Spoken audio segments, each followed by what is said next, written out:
Estás escuchando Motorbox Radio, podcast, YouTube.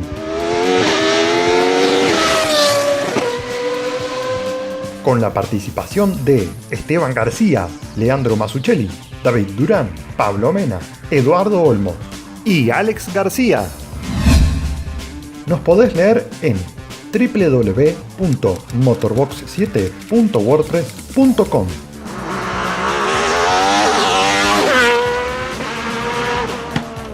Seguinos en nuestras redes sociales, a través de Twitter, @motor_box, en Facebook, Motorbox ARG. Y no olvides suscribirte a nuestro canal de YouTube, Motorbox Radio.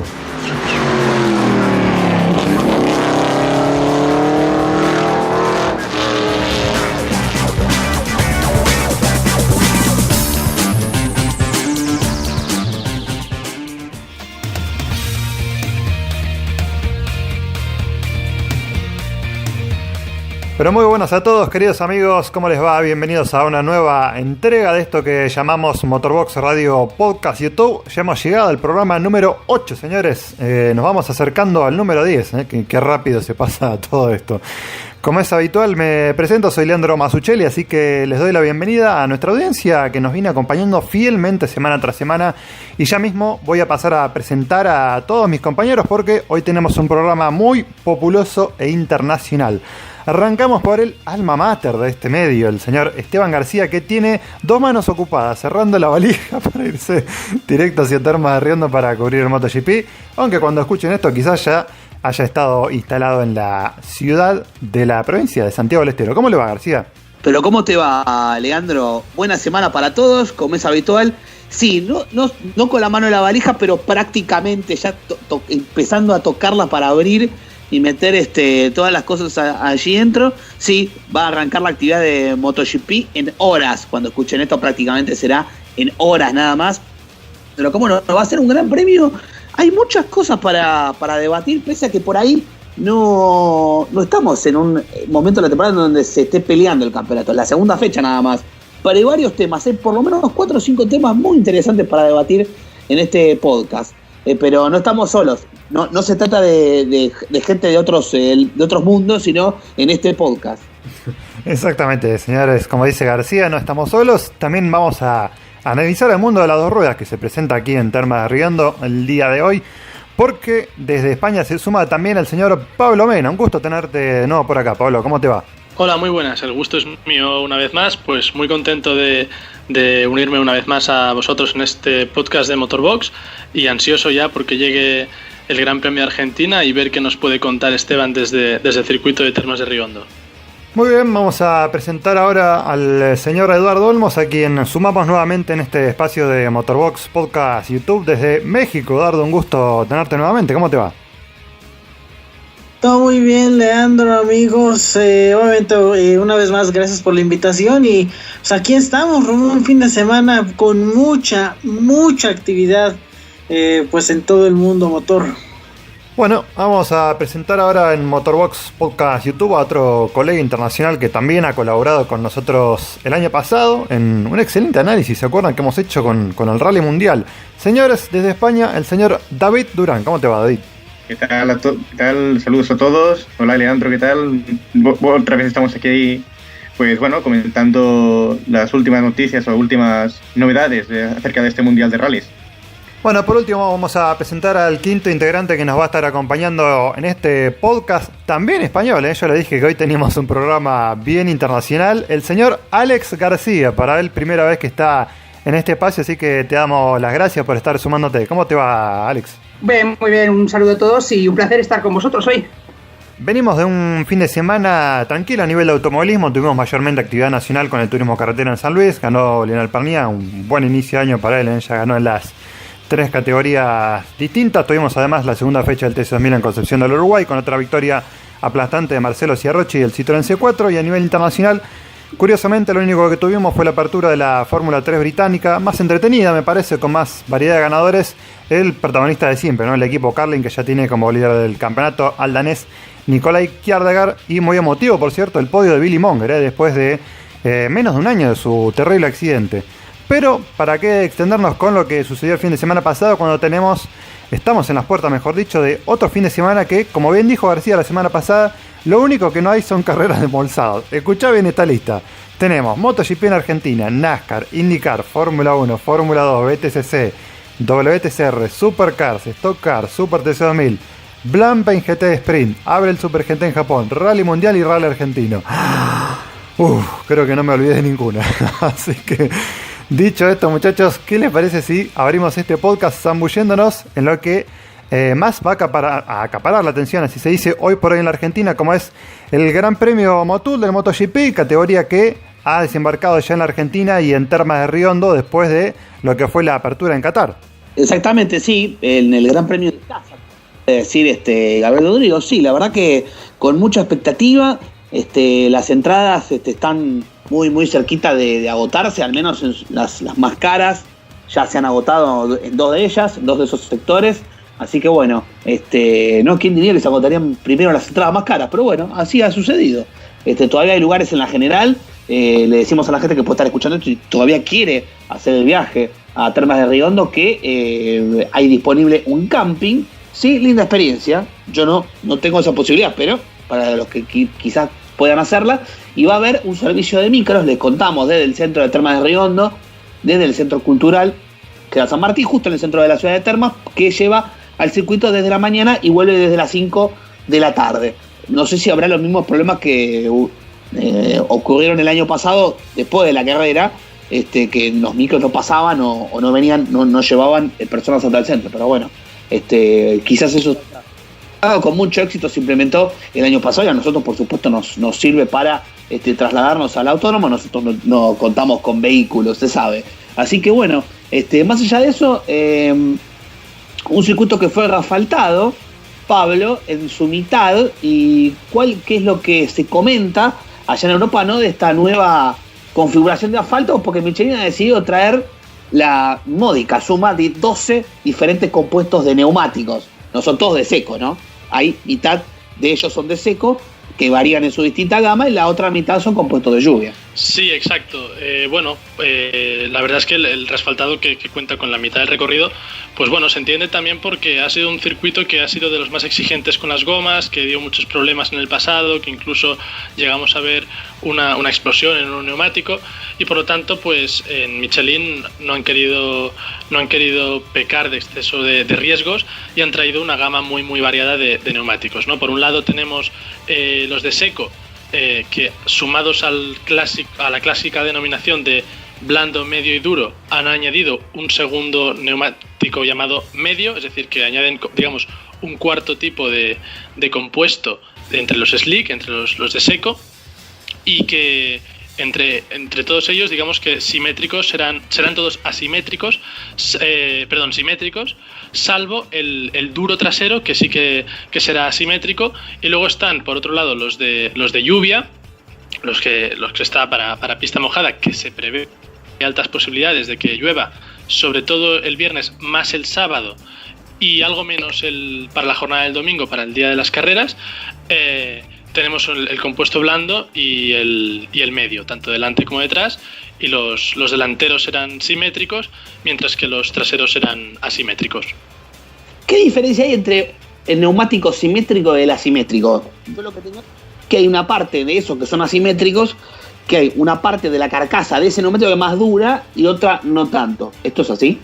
Sí, exacto. Básicamente no es exactamente mitad y mitad en general, sino que 3/4 partes del neumático de la carcasa del neumático tiene una dureza, y el otro tercio o cuarto de neumático tiene una dureza en general mayor en el lado, digamos, que se gira en el sentido del circuito, y como es un circuito, como muchos del calendario MotoGP, que exigen mucho más ese flanco del neumático en el cual se sale de las curvas rápidas, que quema mucho la goma y demás, pues para equilibrar un poco el desgaste del neumático en los dos flancos, dado que el circuito por su configuración propiciaría a que se desgastara mucho más rápido un lado que otro, pues al final hace que las sensaciones del piloto sean mejores, que digamos que no tenga que enfriarse en exceso un flanco y el otro se caliente demasiado o se desgaste uno más que otro, y al final el piloto, aunque el neumático sea asimétrico, es posible que lo sienta, digamos, como con un rendimiento un poco más equitativo entre los dos lados, los dos flancos del neumático.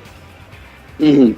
Esto es muy interesante porque ha habido quejas, digamos. Valentino Rossi decía un poco que por el tema de la electrónica, que es tan preponderante en una moto de MotoGP, se desgastaban más los neumáticos, ¿no? Así que bueno, veremos cómo se comportan. Yo estoy mirando el pronóstico y te voy a decir que hay lluvia para los 3 días previstos.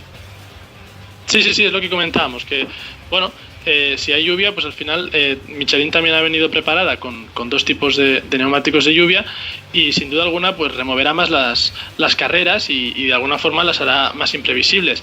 En todo caso, si llueve, los pilotos y los equipos suelen preferir que llueva todo el fin de semana, ¿no? Para poder entrenar, poder poner a punto la moto y que no les pille por sorpresa el domingo y que al final pues no puedan encontrar el setup adecuado. Pero bueno, yo creo que al final hoy en día las carreras están muy apretadas, ya lo hemos visto en MotoGP con la entrada de esta electrónica nueva que tenemos desde hace un par de temporadas que llegó a MotoGP, pues ha igualado mucho las cosas, sumado a la llegada de Michelin. Así que bueno, al fin y al cabo las carreras en lluvia muchas veces son las que al final determinan los campeonatos, porque en las de seco pues solemos tener siempre a los mismos pilotos peleando por el podio, y en cambio las de mojado es en las que más posibilidades hay de que haya caídas, de que haya algún cero, o incluso de que salgan a pilotos a luchar por la victoria que no suelen estar, como en MotoGP pueden ser Danilo Petrucci o algunos de los pilotos más habilidosos en agua, y que al final estas son las carreras que pueden determinar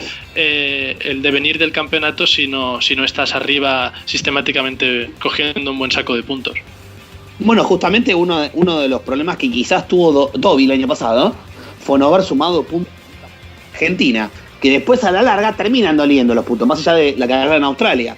Digo, termina doliendo los puntos del principio del campeonato y los puntos del final, ¿no? Si bien vos puedes tener un gran año, la realidad es que si vos no sumás al principio, Márquez tampoco sumó en esta fecha, pero quiero decir, después son puntos que uno termina lamentando. Yo en Argentina, por ejemplo, podría decir sumé 0. Entonces digo, al no sumar, ahí no pudo recortar a Márquez porque los dos quedaron en 0. Ninguno de los dos pudo sumar puntos prácticamente. De hecho, Lorenzo se cayó en la primera curva, una maniobra bastante rara. Pero en lo que hace referencia a la actualidad, aparte, me parece que va a ser el gran tema del fin de semana, el tema de los neumáticos Michelin.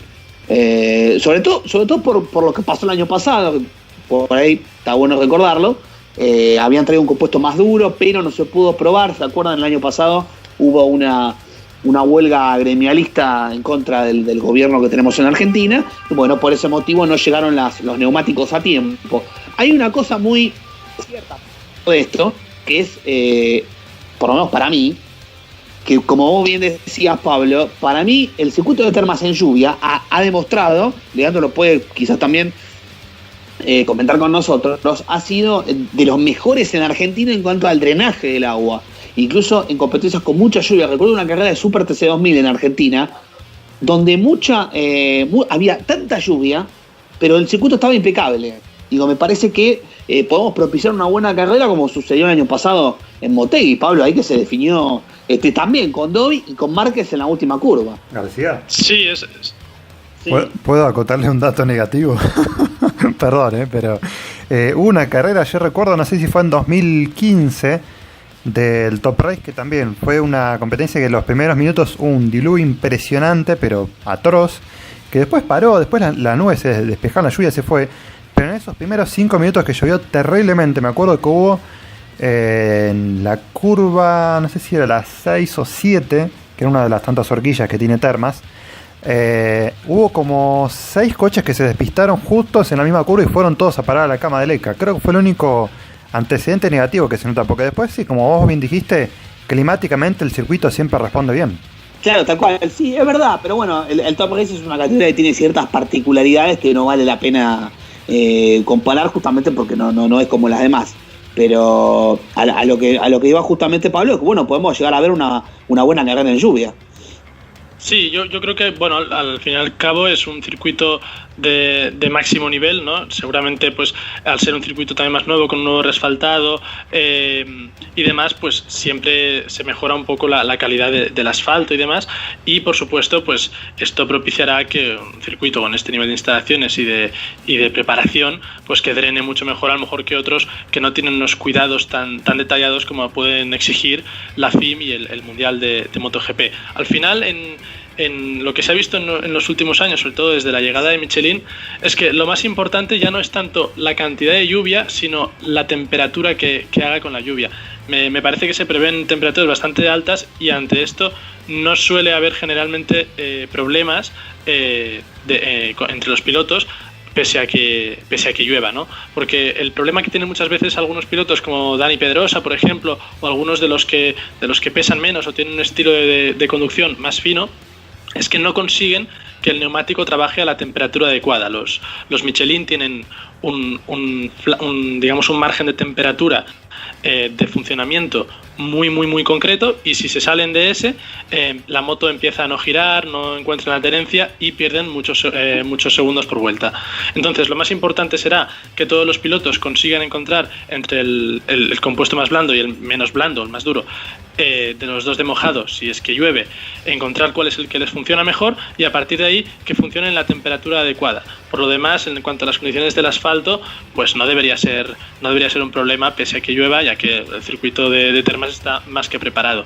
Pero sí, es lo que comentábamos en un principio, al final lo más importante es estar arriba, ser regular y sumar puntos, porque sea solo la segunda carrera del año, al final todas puntúan lo mismo, por lo tanto todas son igual de importantes. Termas va a ser igual de importante y decisivo que Valencia o cualquier otra carrera del campeonato. Te digo las temperaturas, vos que mencionabas que era muy importante. Viernes 18 de mínima, 24 de máxima, 80% probabilidad de lluvia.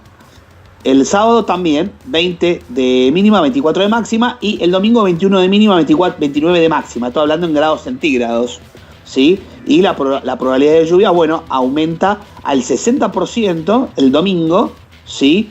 Y el sábado 80%, al igual que el viernes. Con lo cual, bueno, tenemos una buena gama de posibilidades de que tengamos una carrera, un fin de semana ya directamente acuático. Habrá que ir con piloto y paraguas, sin duda, para afrontar este evento en Termas de Redondo, que bueno, cuando llueve bastante, no es un lugar excesivamente lluvioso, pero cuando llueve. Y eso, sí. ¿Se acuerda también que el año pasado, previo al WTCC, también había mucho pronóstico de lluvia en los días previos, y al final nos sorprendió un clima bastante engañoso? Al final no se terminó presentando la lluvia, sino que se transformó en nubes pasajeras, en nieblas. Es un clima siempre muy particular, Termas. Claro, es cierto, un poco por la zona donde está. Le decimos a la gente, está a 1200 kilómetros de la ciudad de Buenos Aires. Logísticamente, para el MotoGP es una de las carreras más complicadas, porque no es en una ciudad capital o una gran metrópoli. Entonces, bueno, trasladarse desde llegar a Buenos Aires ya de por sí, viniendo de Europa, es muy complicado. Imagínate trasladarse de Buenos Aires a Termas. Muchas veces hay que agarrar conexiones de aviones y demás, y no es fácil, incluso si no hay vuelos hasta Riondo, que es algo que se reportó este año, o volver desde Riondo hacia Buenos Aires o Ezeiza para agarrar los vuelos internacionales. Esto un poco ante la falta de logística aeroportuaria en esta ciudad y en la Argentina también. Lo cierto es que, este pronóstico de lluvia yo lo vengo siguiendo desde la semana pasada y se alteró apenas un poco el domingo, pero la realidad es que sí, como vos decís, había lluvia para los 3 días del WTCC junto al Turismo Nacional el año pasado, y sí, hizo mucho frío, pero no llovió. Fue algo pasajero, momentáneo. Entonces, bueno, habrá que ver si esto se ratifica efectivamente cuando empiece la actividad el viernes, que está previsto que haya un 80% de probabilidad de lluvia. Se puede cumplir el 20%, pero bueno, está todo. Si ustedes ven pronósticos en la famosa aplicación en The Weather Channel, se fijan que prácticamente no hay lugar para otra cosa que no sea lluvia durante el fin de semana. Entonces, bueno, quizás se cumpla, quizás no, pero lo cierto es que seguramente será un factor. Y hablando de algo que puede ser factor el fin de semana, se está hablando mucho de una posible salida de Dani Pedrosa de Honda. Pablo, se vence el contrato a fin de año y ya ha comenzado la silly season pensando en 2019. ¿Puede ser un jugador en el mercado de pases, Dani Pedrosa, un poco para lo que evidentemente puede ser un salto o no de Zarco a un equipo oficial, por ejemplo, ¿no? Bueno, el asunto de Dani Pedrosa yo creo que lo llevamos oyendo casi desde que llegó a MotoGP. Siempre está el debate y el rumor de que Pedrosa va a irse de Honda o lo van a echar o se va a ir y se va a ir a otro equipo, pero al final me parece que esta es la 13ª temporada de Dani Pedrosa en MotoGP y toda se ha corrido con HRC. Yo soy un poco escéptico con la posibilidad de que Pedrosa deje el equipo. Es posible, ya digamos que está encarando un tramo más avanzado, digamos su segunda mitad claramente de carrera deportiva en MotoGP, y es una opción que quiera buscar nuevos retos como hizo Lorenzo con su salida a Yamaha. En cualquier caso, tenemos por un lado la visión que pueda tener el propio piloto y por otra el equipo. En cuanto al equipo, yo creo que al final es el equipo el actual campeón del mundo, el HRC. Tiene una combinación de pilotos fantástica, con un Márquez que desborda un talento impresionante, que bueno, desde que ha llegado a MotoGP pues prácticamente ha arrasado, ha ganado 4 de los 5 campeonatos que ha disputado, y detrás o al lado ha tenido a un compañero que es Dani Pedrosa, un fiel compañero, muy trabajador, hay buen feeling entre ellos, también sobre todo valoran muchísimo los japoneses todo lo que aporta Dani Pedrosa en el desarrollo de la moto, en transmitir sensaciones y en hacerla pues una moto más manejable y en definitiva más rápida. Y yo creo que tiene una combinación muy estable, muy segura y muy competitiva, que seguramente sea la mejor que pueden tener. O sea, a día de hoy no veo un piloto disponible que claramente dé garantías de que sea mejor que Dani Pedrosa, o por lo menos que sea mejor en cuanto a regularidad y en cuanto a lo que es el formar un equipo, que al final es lo que son, no es solo la velocidad pura, sino un equipo. Eso por la visión del equipo. Por la visión de Dani Pedrosa, sí que es cierto que su objetivo siempre ha tenido que ser, y tiene que seguir siendo, el de ser algún día campeón del mundo MotoGP, que es algo que seguramente merecería por el gran talento que tiene, pero que por la competencia que ha tenido pues nunca ha llegado a conseguir. Y es cierto que es difícil que lo consiga con todo un Marc Márquez en el otro lado del box. Podría buscar nuevos retos en una Suzuki o una KTM, que de hecho su team manager ya se ha dejado querer un poco por Dani Pedrosa, que ha reconocido que estaría encantado, y yo estoy seguro que una fábrica con el potencial que tiene KTM, sumado a un piloto con la experiencia y con el talento de Dani Pedrosa, podrían conseguir buenos resultados. Ser campeones del mundo lo veo complicado, pero podría ser un reto. ¿Por qué no? También es cierto que ahora en la dirección del equipo de HRC tenemos a Alberto Puig, que recordemos que fue el manager de Dani Pedrosa y que llevó toda su carrera durante muchísimos años, y que algunos han apuntado a que puede haber ciertas todavía reticencias personales que puedan condicionar a su continuidad en el equipo, frente a, por ejemplo, el anterior team manager que había, que era Livio Supo, que siempre o en los últimos años, incluso en declaraciones más recientes, ha mostrado su gran apoyo a Pedrosa. Tenemos muchos factores. Al final el futuro lo veremos en las próximas semanas, los próximos meses, porque se están decidiendo muy rápido los contratos, que suelen ser de 2 años entre los pilotos favoritos, entre los pilotos grandes, y veremos qué es lo que ocurre. Pero yo creo que lo más lógico, y diría que probable, es que Pedrosa siga en el equipo. Sí, la verdad que justamente ese es el tema, ¿no? Creo que hay muchas cuestiones que se están por decidir. Justamente, bueno, el equipo Tech 3 que va a ser soporte de KTM a partir del año que viene, ¿no? Eso es uno de los temas. También un poco por ahí me parece que habría que ver qué quiere hacer Pedrosa, ¿no? Porque también no sé cuántos campeonatos más va a poder correr, porque Valentino Rossi es un fenómeno, ya lo dijimos, pero que también va a estar hasta 2020 por lo menos, con 41 años. Uno creería que a Dani, por su contextura física y demás, quizás se le pueda complicar, ¿no? ¿Qué otros jugadores pueden verse en el mercado? Pues ya tenemos al Pramac, entonces ahí tenemos o Petrucci o bueno, que llegó este año Miller al equipo, ¿no? Está Redding, justamente lo que puede ser una salida de uno de los 2 pilotos actuales del equipo Pramac. Sí, bueno, ese es un poco el mercado que juega en torno a Ducati, y no solo su equipo oficial, sino también su principal equipo, digamos, de apoyo, que es el Pramac, que cuenta con pilotos como Miller, con contrato de fábrica, y con Bagnaia, que también lo va a tener, y que también pueden ser una amenaza para el propio Jorge Lorenzo y Andrea Dovizioso, que tienen que todavía confirmar su continuidad con la fábrica italiana. De Ducati diría un poco lo mismo que de Honda. Al final siempre hay muchos rumores, pero de momento los que ya sabemos, que son Marc Márquez, Valentino Rossi y Maverick Viñales, siguen en sus respectivos equipos. Pues Ducati yo creo que ha hecho una progresión muy buena en los últimos años por varios factores, pero al final está funcionando su dupla de pilotos. Parecía que el que tenía que llevar la voz cantante cuando lo ficharon era Jorge Lorenzo, pero sin embargo ha surgido un Andrea Dovizioso mucho más peleón, mucho más rápido de lo que ha sido en los últimos años, y parece que hace buena pareja con un Jorge Lorenzo que con su experiencia con la Yamaha y por supuesto con lo mucho que ha conseguido en MotoGP, pues está consiguiendo perfeccionar una moto que siempre ha tenido problemas para girar, que ha tenido algunas carencias, y parece que poco a poco los están solventando, y también está revirtiendo positivamente en las sensaciones de su compañero de equipo. Por lo tanto, tenemos ahí en el mercado que mueve Ducati, estamos un poco a la espera de que los pilotos de fábrica decidan si renuevan o no, o a dónde se van, y a partir de ahí todos los demás hilos se van a ir moviendo. Por ejemplo, el hilo que se movería después sería Johan Zarco, saber si le queda alguna moto de fábrica libre, porque está claro que es un piloto que ha llegado pisando fuerte, es muy rápido, tiene talento. Tampoco es especialmente joven, ha llegado relativamente tarde a MotoGP. No es que sea mayor, pero comparado con la edad a la que suelen llegar muchos de los pilotos más jóvenes, pues sí que tiene algunos años más, y tampoco creo que quiera esperar ahora muchos años para conseguir una moto de fábrica, ahora que está en todo lo alto, por lo menos a nivel mediático y de interés.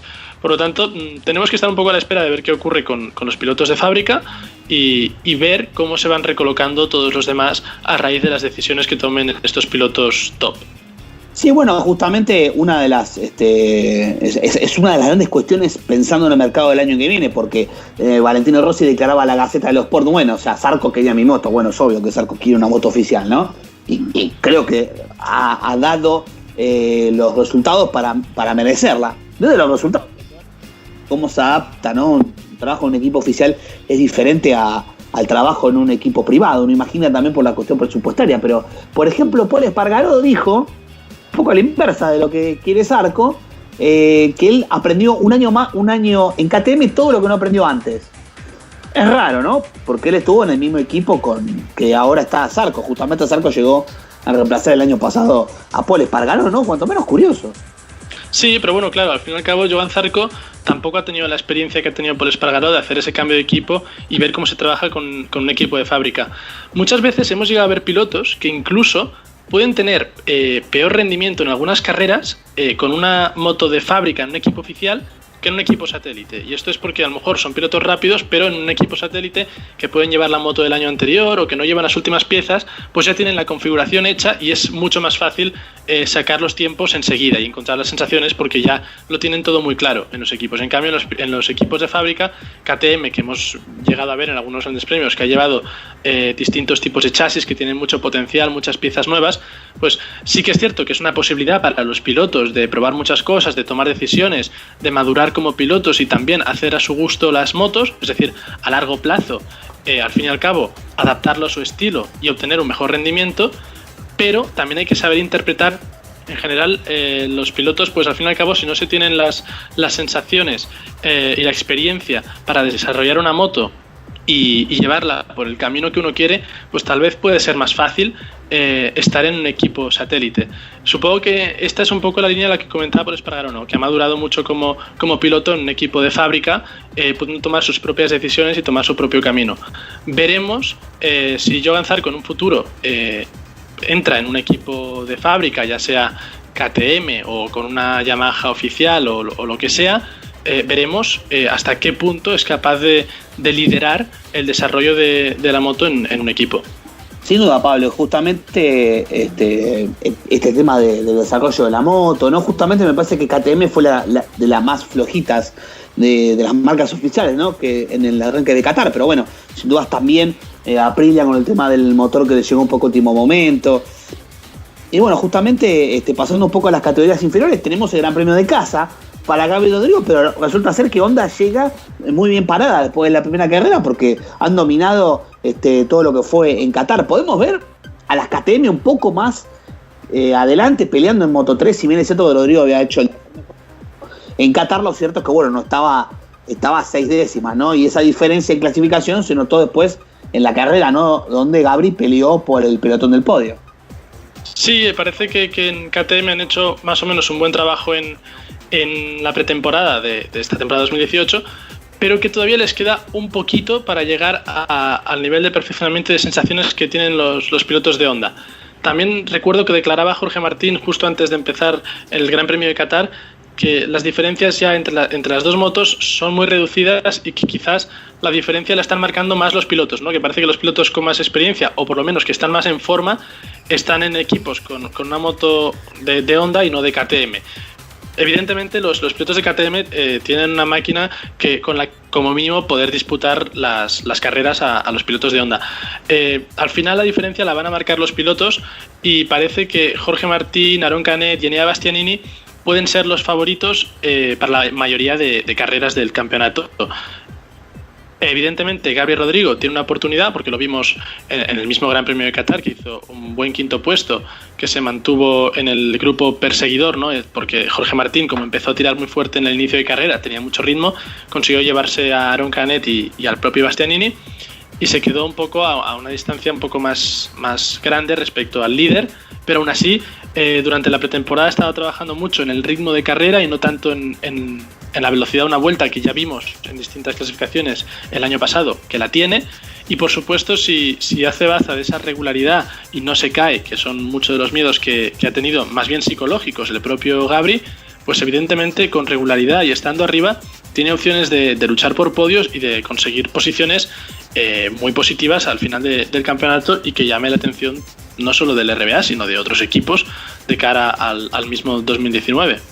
Sí, justamente mencionaste a Bastianini, me hizo un poco de gracia recordar, porque cuando llegó al país Bastianini, en el aeropuerto de Ezeiza se clavó un McDonald's, llegó a las 6 de la mañana, se mandó un desayuno con una hamburguesa, el italiano, y después estaba también en otra foto, subió el equipo Leopard, ya llegado a Termas, estaba desayunando con su compañero el italiano, también italiano, Lorenzo Dalla Porta, así que no, me hiciste acordar de eso, es una de las fotos que anda circulando en redes sociales, así que sí, no, es un dato muy muy curioso, pero bueno, también bueno, ¿y qué puede pasar en Moto 2? Alex Márquez tuvo el problema del freno en la carrera de Qatar y venimos con un Pecco Bagnaia que viene de ganar su primera carrera, anduvo cerca Lorenzo Baldassarri, y también en sus publicaciones en redes sociales está con mucho ánimo para esta carrera. ¿Qué es lo que puede pasar con la lluvia? Evidentemente se puede revolver un poco la situación, que por ahí se ve un orden establecido, ¿no? Los autos del Marc Vidés, la moto de Pons, dije auto en un momento, la moto de Pons, las motos del equipo de Valentino Rossi, la moto del Marc Vidés, ¿no? Parece que está armado ese orden en Moto 2 y después viene como el resto. Da la impresión. Sí, bueno, estos son los equipos que al final suelen estar arriba porque son los que tienen el mejor personal, mejor potencial y también, por supuesto, los mejores pilotos.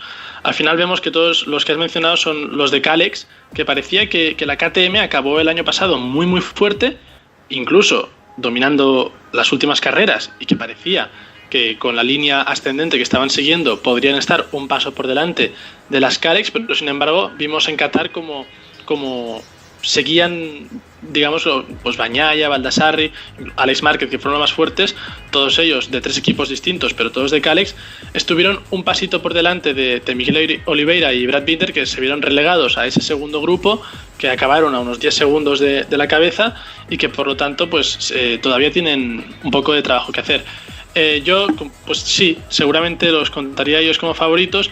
En lluvia tenemos a Alex Márquez o Mattia Passini, que son muy fuertes. También Pecco Bagnaia, incluso desde Moto 3, que demostró con la Mahindra que es muy fuerte en lluvia y destaca sus habilidades, así que también tenemos que contar con él. Pero tampoco olvidaría las KTM. Al final, Moto2 estamos viendo que tiene una parrilla muy, muy competida este año, con mucho nivel, combinando pilotos recién subidos con mucho talento, como el propio Joan Mir, otros que bajan de MotoGP, como Héctor Barberá, que tuvo algunos problemas en Qatar, pero que yo espero que mejore resultados en un futuro, o incluso el propio Sam Lowes. Y también tenemos otros pilotos con experiencia ya en Moto2 asentados y que también son muy rápidos. Así que tenemos, yo creo que una combinación de distintas generaciones que todos ellos tienen mucho potencial para ganar, y tenemos varios favoritos en Moto2, más competencia de la habitual en esta categoría intermedia. Por lo tanto, yo dejaría un poco las puertas abiertas a una carrera que puede verse bastante afectada por la climatología, por el tiempo, por las condiciones que haya, pero sobre todo en la que destacaría que hay varios pilotos con claras opciones de llevarse la victoria.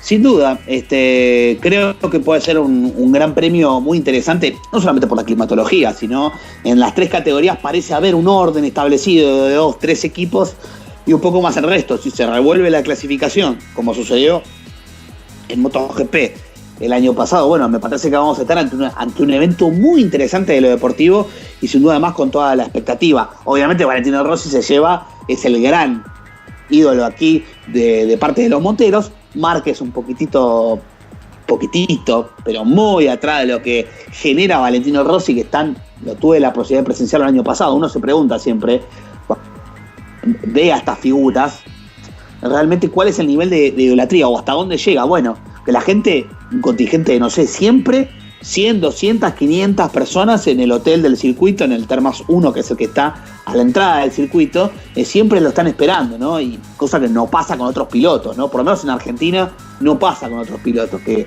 pueden caminar por los boxes tranquilamente. Y encima se espera nuevamente mucho público, hubo récord de público el año pasado en el Gran Premio, más de 60.000 personas, 61.000 personas fue el número exacto, así que creo que puede ser en ese punto de vista muy interesante. Pero coincidentemente tenemos, aparte del Gran Premio de MotoGP, le vamos a dedicar un ratito nada más a lo que va a ser la Fórmula 1 y el Gran Premio de Bahrein, en donde parece que Mercedes tiene este modo fiesta, ¿no? Que decía ahí un poco en broma Sebastián Vettel, y que un auto de seguridad, un Virtual Safety Car, le termina dando la carrera en Australia, sumado a algunos inconvenientes que pudo haber tenido Mercedes en su unidad de potencia. Sí, ese modo fiesta que bueno, por un lado Hamilton, tanto Hamilton como Vettel lo mencionaron, luego Toto Wolff lo ha negado, pero está claro que Mercedes al final, le llamemos modo fiesta o le llamemos Hammer Time de Hamilton o lo que sea, el caso es que la combinación Hamilton-Mercedes al final siempre da ese algo más, ¿no? A la hora de la verdad, en esa vuelta de Q3 o en ese momento crucial de carrera. Sí que es cierto que Vettel se benefició de ese safety car que salió producido por el doble fallo en el box de Haas con el cambio de rueda tanto de Magnussen como de Grosjean, y se vio favorecido pues por esta Fórmula 1 en la cual, entre una configuración de circuito semiurbano como es Albert Park, el que es muy difícil adelantar, sumado a la anchura de los coches desde que se introdujeron estos Pirelli más anchos el año pasado, las enormes cargas aerodinámicas que generan, todo esto hace que seguir al coche de atrás sea muy complicado, y al final vemos a un Hamilton que era, yo creo, bastante superior a Vettel, o por lo menos unas décimas suficientes como para mostrar una cierta contundencia respecto al equipo de rojo en ritmo de carrera, pues que fuera totalmente imposible adelantarle, y que incluso cuando se acercó llegó a salirse de pista. Lo mismo vimos, por ejemplo, con Max Verstappen detrás del McLaren de Alonso, que acabó quinto, pero en una posición que realmente, en cuanto a ritmo de carrera, no le pertenecía. Algunos pilotos se beneficiaron de ese safety car y vimos que era prácticamente imposible adelantar, por lo menos en el circuito de Albert Park. Por lo tanto, todavía yo esperaría ver los próximos grandes premios. En Bahrein tenemos una buena oportunidad, que además es un circuito con amplias zonas de DRS, amplias rectas, donde suele haber bastantes adelantamientos, y se podrá ver, yo creo, y confirmar cuál es el rendimiento real de los equipos, en el que Mercedes sigue pareciendo el favorito. Sí, evidentemente Mercedes tiene, no sé, como dicen, pero evidentemente tiene algo. Creo que McLaren dio un paso adelante. No sé si también benefició por la estrategia, ¿no? De la carrera, que pararon justo con el Virtual Safety Car y un quinto puesto para Alonso. Pero da la impresión de que al menos no tuvieron tantos problemas durante el Gran Premio de Australia como en la temporada. Si bien es cierto que el viernes arrancó complicado, después pudieron meterse ahí en circunstancias de carrera sumando los dos autos, ¿no? Da la impresión de que si bien Alonso debería estar en el prólogo de WEC, no va a estar porque tiene que competir en Bahrein, pero da la impresión de que el español tiene mucho más ánimo de competir, no como el año pasado, que se fue a correr Indy 500 y tiró el Gran Premio de Mónaco prácticamente porque sabía que no tiene la posibilidad de obtener buenos resultados, ¿no? Me parece que la impresión es, si bien Mercedes, Ferrari y Red Bull parecen estar un paso adelante, la realidad es que se vio a Red Bull muy disminuido. ¿Puede McLaren dar ese zarpazo, dar la sorpresa y por qué no meter algún podio en esta temporada? Bueno, veremos. Yo sería prudente, porque en los últimos años con McLaren Honda hemos visto que se han hecho muchas promesas, se han lanzado muchas campanas al vuelo, pero luego no han caído, no han llegado esos resultados. Un dato, el año pasado, en la última carrera con McLaren Honda, Fernando Alonso clasificó 11º en Abu Dhabi. Este año, en el Gran Premio de Australia, con McLaren Renault clasificó 11º también. Ese es el ritmo real a una vuelta. Sí que es cierto que en el último intento no consiguió encajar una buena vuelta ni él ni Van Dorn, porque hicieron peor tiempo que en el primero, y que posiblemente podrían haber hecho algo más, pero no mucho más. No creo que en velocidad McLaren haya ganado tantísimo respecto a lo que tenían, no a principio de año que sí, sino a final de año que ya habían hecho una mejora sustancial. Lo que sí que les está permitiendo el motor Renault es luchar en carrera, porque tienen una gestión de la energía más regular respecto a la de Honda, en el que lo veíamos siempre con configuraciones de ahorro de energía por el alto consumo de combustible que tiene el motor nipón, sumado por supuesto a la enorme falta de fiabilidad, que Toro Rosso pues ya está empezando con las segundas unidades en algunos de los componentes, y que le va a permitir encontrarse en situaciones como la de Australia, en la que por circunstancias se pone delante, en este caso por la entrada del safety car, y consiguió mantener la posición, algo que, recordemos, en el Gran Premio de Australia del año pasado no consiguió en aquella batalla con Hülkenberg, con Esteban Ocon, cuando estaba por delante del ritmo que se le suponía al McLaren. Y sin embargo este año con el motor Renault pues se ha podido defender frente a todo un Red Bull como era el de Max Verstappen. Por lo tanto, yo de McLaren Renault no esperaría un coche ganador ni mucho menos, pero sí un coche con el que poder defenderse en pista. Ahora, a largo plazo tenemos a un equipo de fábrica, Renault, el propio suministrador de los motores de McLaren, que lo normal es que con el tiempo les acaben igualando y superando. Y McLaren al fin y al cabo permanecerá en el rol de equipo cliente. Por lo tanto, como estrategia de equipo, yo no veo al equipo con perspectivas de volver a la senda de la victoria. Y además tampoco tiene los recursos que tiene una Ferrari o una Mercedes en cuanto a nivel de desarrollo, y también por la falta de sponsors que tienen. Pero sí que es cierto que este motor Renault les va a permitir a corto plazo conseguir unos resultados más decentes. Claro que puede llegar un podio. Por supuesto que también acaban de encajar esta unidad de potencia francesa en muy poco tiempo, y se prevé que mejoren más y mejor que el resto de equipos, y ya tienen piezas preparadas para Bahrein, para China y también para cuando la Fórmula 1 desembarque en Europa. ¿Algún podio puede llegar? Incluso una victoria en una carrera muy rocambolesca. Siempre puede pasar. Pero estar regularmente en esas posiciones, yo tengo dudas y no veo motivos para que alcancen el rendimiento de Red Bull, que es el que Fernando Alonso y en general las voces más escuchadas de McLaren, entre ellas Zak Brown, han puesto como objetivo para esta temporada. Me parece complicado que lleguen al nivel de Red Bull, que lleva muchísimos años trabajando con Renault, que tiene un gran coche este año, y que en definitiva pues no han tenido que seguir este proceso de adaptación a una nueva unidad de potencia. Exactamente, sí, lo que marcabas de Honda se confirmó que van a tener que cambiar ciertas partes en el motor, en la unidad de potencia de Pierre Gasly y de Brendan Hartley. Ya hicieron 2 cambios. A Gasly le queda uno solo para el resto del año. Viste que ahora son 3 motores todo el año. Bueno, que justamente le pidieron a Hamilton eso en el Gran Premio de Australia. Así que bueno, complicado el tema de los motores en la Fórmula 1, penalizaciones y cosas chinescas que es difícil de entender. Se tiene que abrir evidentemente un nuevo reglamento técnico, porque eso está claro.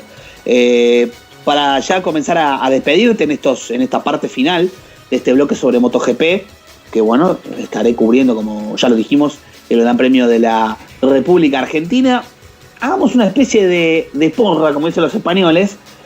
La de Fórmula 1 es obvia, vamos a la de MotoGP en Argentina. ¿Quién puede ganar el Gran Premio en Terma de Redonda? Me acabas de pillar desprevenido, porque esto no lo había pensado aún. Vamos a ver. Yo diría... Está difícil, no es fácil, ¿eh? Sí, y más con las previsiones que se esperan, que son de incertidumbre, ¿no? Porque depende de si en seco o en mojado, podríamos decir un ganador distinto.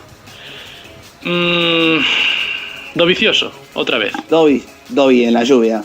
Yo voy a romper un poco los pronósticos. Yo creo que para mí, en lo personal, yo creo que Zarco va a obtener su primera victoria en Argentina. Se le va a dar con la apuesta.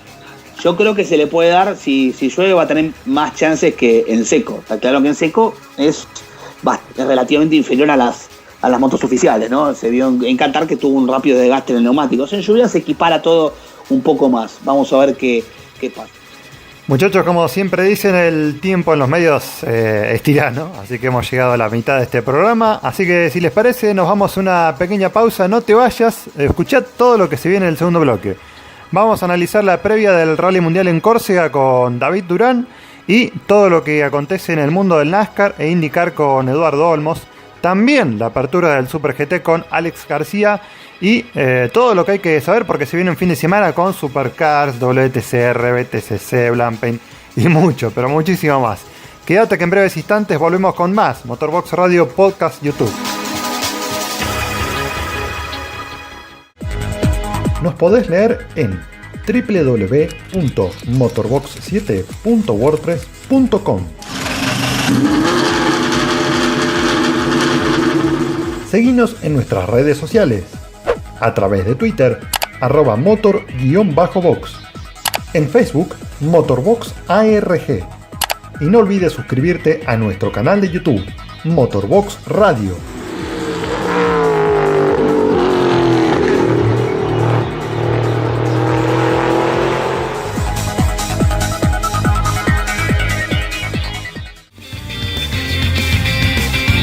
Seguimos en este segundo bloque de Motorbox Radio Podcast YouTube. ¿Qué les parece, muchachos? Si continuamos a analizar toda la actividad internacional, metiéndonos de lleno ahora en la previa del Rally Mundial con David Durán. Se nos vino ya la cuarta fecha del Mundial de Rally sobre asfalto en Córcega. A nivel de lo que es el evento, va a ser una prueba que va a tener un itinerario bastante modificado respecto al año pasado. Va a haber sobre todo dos tramos titánicos, por así decirlo, con más de 49 kilómetros, así que para colmo la previa... la isla parece que no perdona. Tuvimos ya accidentes con Thierry Neuville y después en los coches R5 con Guillén de Medios y Takamoto Katsuta. ¿Qué podemos esperar de este fin de semana? Se puede esperar lo que se puede esperar de un Tour de Córcega, de como ha ocurrido otros años. Es un evento muy complicado, técnico, que exige mucho al piloto y a las máquinas. Ya sabes perfectamente, bueno, podéis imaginar cómo es el asfalto, es curva tras curva, por ahora lo llaman el rally de las 10.000 curvas. El descanso para el piloto y copiloto es mínimo. Ya te digo que es una exigencia tremenda, y al ser de asfalto, pues ya te digo, es uno de los rallies más, ¿cómo decirlo?, más pata negra de todo el calendario. Sin dudas. David, otra de las grandes preguntas que nos hacemos en la previa de este evento es ¿qué va a pasar a nivel deportivo, reglamentario, con la famosa polémica de los Power Stage que tuvo aquellos episodios con Ogier en Suecia y con Neuville y Tanaka en México, ¿no? Según se había expresado posteriormente después del Rally de México, aparentemente la FIA tendría lista una modificación para impedir que esto siga ocurriendo, ¿no? Polémica poca, ¿eh? O sea, vamos a ver, antes se podía hacer algo, se podía explotar cierto aspecto de la normativa, ahora no. No, tampoco hay un gran cambio, no va a ser no es un cambio drástico para nada. Simplemente se va a hacer, no sé, se va a hacer más o menos, cambio aquí, cambio allá, es lo mismo de siempre, no, ya te digo, yo no considero que haya polémica. Se intentó explotar el reglamento, se hizo un poquito, se vio que iba un poco contra el espíritu de la normativa, o así se intuyó, y con la votación que hubo hace unas semanas, pues se pretende recuperar o mantener, más bien, el espíritu de la normativa. David, respecto a los pilotos, tenemos dos detalles especiales en la lista de inscritos para este fin de semana. Como uno de ellos es la segunda de las 3 participaciones de Sebastián Loeb en la temporada, y el regreso un poco a última hora de Phil Mills para navegar a Elfyn Evans, dado que bueno, no se recupera todavía Daniel Barrett. Pero hablando de Loeb, la cuestión es la siguiente: a pesar de haber entrenado bastante lo que fue en Francia y en España, en la previa de México, él quiso ser más cauto antes de correr, prefirió bajar un poco las expectativas, pero la realidad es que transcurridas un puñado de etapas, el francés se puso como líder, aprovechando problemas ajenos, es cierto, pero terminó como líder al fin en su momento, lo cual habla de que se adaptó bastante bien a esta normativa de coches. La pregunta es, ¿está escondiendo Loeb en este regreso? Sebastián no tiene nada que esconder, o sea, ¿para qué va a esconder? O sea, es decir, él está aquí, va a hacer los 3 rallies que puede hacer dentro del calendario porque le gusta correr, le gusta conducir en rallies, le encanta la disciplina, es su pasión, ante todo, y está para venir y disfrutar de los World Rally Car, que de esta nueva generación que no tuvo cuando estaban activos, han activo a tiempo completo. Pero esconder, ¿qué tiene que esconder? Su programa principal, donde tiene que correr, donde tiene que centrarse a nivel competitivo, sobre todo es en el Mundial de Recross. Aquí, pues es un señor que viene a disfrutar y disfruta ganándolo a los demás, pero fuera de eso no tiene mucho de esconder. ¿Cómo lo ves a Loeb y sobre todo a Ken Smith, que para este fin de semana, teniendo en cuenta que el año pasado el Citroën demostró tener muy buen rendimiento en asfalto, más que nada recordando que el año pasado, de no ser por el abandono, Chris Mick parecía más o menos encaminado al triunfo y a su vez también demostró muy buen potencial allí en España, en Cataluña? Primero hay que pensar una cosa: el Citroën C3, el C3 VRC, es muy rápido en asfalto. Bueno, a ver, es rápido en todas las superficies, pero en asfalto, por las condiciones, por la filosofía con la que fue diseñado, hace que sea un arma muy efectiva en asfalto. Puede ser nervioso, sí, pero es que a lo mejor un coche nervioso que, si lo sabes mantener de manera precisa entre curva y curva, puede dar muy buen resultado. Ya lo demostró Chris en la edición del año pasado, hasta que bueno, pues tuvo el problema de motor. Si el coche se ha vuelto más fiable y sobre todo el coche se ha vuelto más fácil de gobernar, que se ha vuelto más fácil de gobernar precisamente porque se cambió de la geometría de la suspensión trasera, pues sí, tanto Chris como Seb pueden considerarse candidatos a la victoria. Hay muchos candidatos a la victoria en este rally, muchos, no solo Chris o Seb o el otro Seb, o Jer en este caso. Hay que recordar que también tenemos a Terry Neville, que tenemos también a Dani Sordo, que incluso puedes meter en la pelea a Jari-Matti Latvala. ¿Cuántos hemos nombrado ya? ¿5? ¿6? Sí. También a Elvin Evans, es especialista en asfalto. No sabemos cómo sería con Phil Mills a la derecha, pero recuerda que Mills no solo es un copiloto muy experto, sino ha sido obrero de Evans durante los últimos años, o sea, sabe perfectamente cómo trabaja. No debería ser complicado que se adaptasen uno al otro. Es cierto que no ha estado Mills en activo durante unos años, desde 2010, si mal no recuerdo, que todavía corría con Solberg. Pero bueno, a ver, no ha estado compitiendo, pero sí que ha estado como obrero. O sea, no es o sea, los tramos del Mundial no son desconocidos para él, porque ha estado ahí. David, hablamos de que teníamos muchísimos candidatos, pero si te tengo que pedir un podio o un posible ganador para este fin de semana... Dani. como lo prometí un poco en la previa, ¿no? Él volvía para luchar por la victoria. Y bueno, mal no le fue en México, estuvo también muy, muy bien. A ver, muchas veces se ha subestimado a Dani por X o Y motivo, pero lo cierto es que es uno de los pilotos más rápidos que tenemos ahora mismo en el Mundial, que no solo rápido sobre asfalto, también sobre tierra. En el asfalto se ha destacado que es de los mejores que tenemos en el mundo, y si tuviera que optar por alguien por la victoria, Dani es una buena opción. Tiene un factor a su contra, que puede ser la posición de salida, puede ser o puede no ser, porque depende de cómo se ensucien los tramos, Dani, que sale más atrás que otros pilotos, como por ejemplo Ogier, como Neville, como gente que está haciendo el año completo, eso puede afectarle en su contra si se saca mucha suciedad en el interior de los cortes. Si no le afecta demasiado, si Dani mantiene la confianza con la que llega al rally, yo votaría por él. Si me dejas, sí. Tengo que votar por uno solo. Estoy entre... No, es que no soy capaz de votar por uno solo. Estoy entre Dani o Terry. Uno de los dos.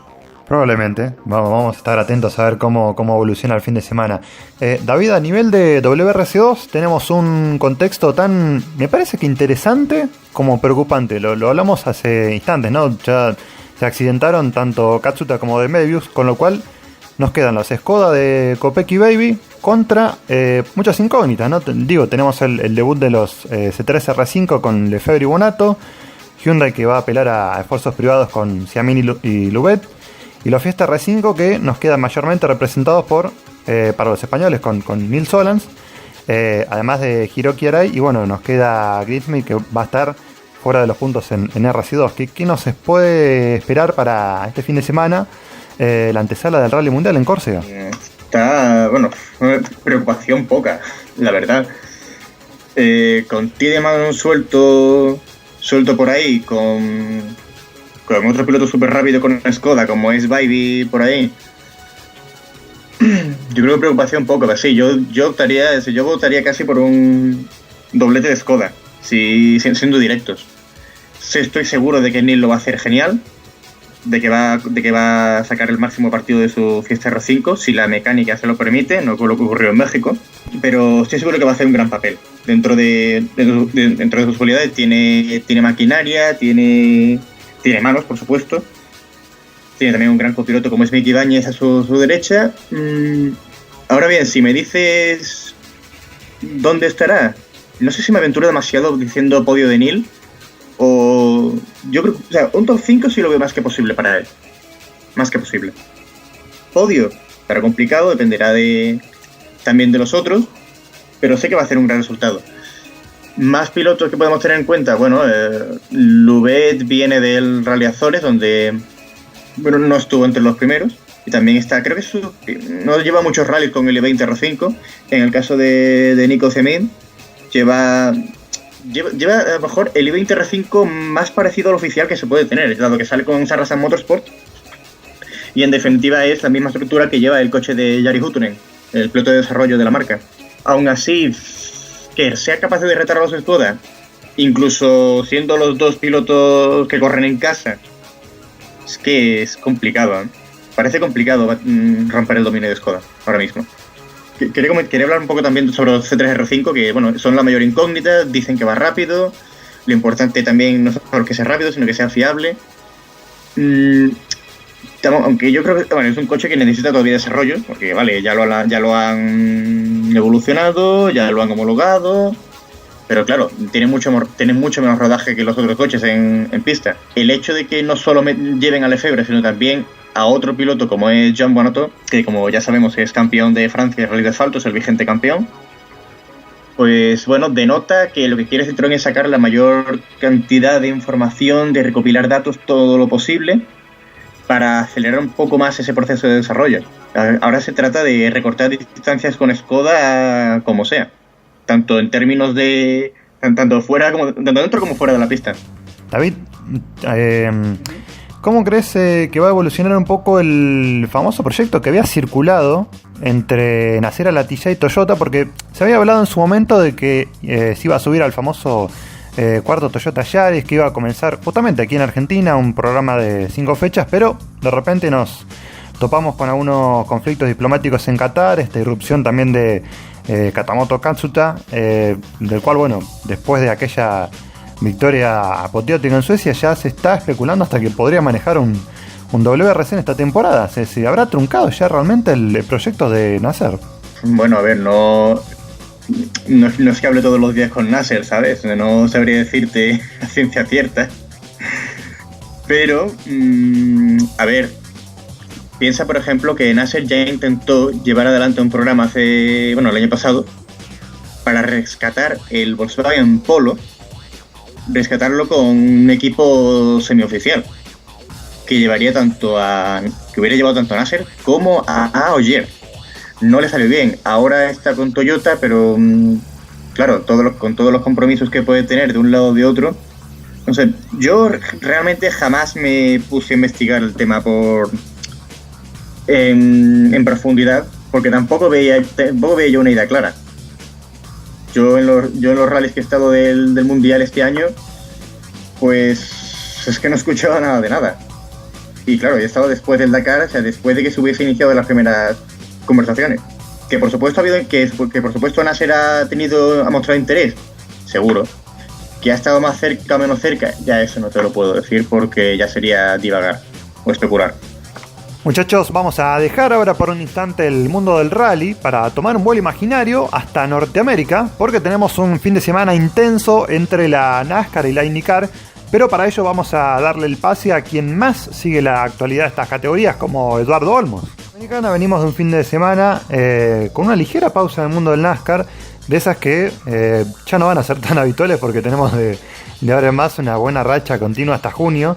Pero bueno, más allá de eso, contamos un poco qué balance se puede hacer de este inicio de temporada que por el momento parece que viene siendo avalado, ¿no? Porque los equipos Stewart Haas y Penske comenzaron con buenos resultados. Efectivamente, después de esta serie de carreras, pues en casi todo tipo de circuitos que abarca la categoría, es decir, super speedways, óvalos cortos, óvalos intermedios de milla y media.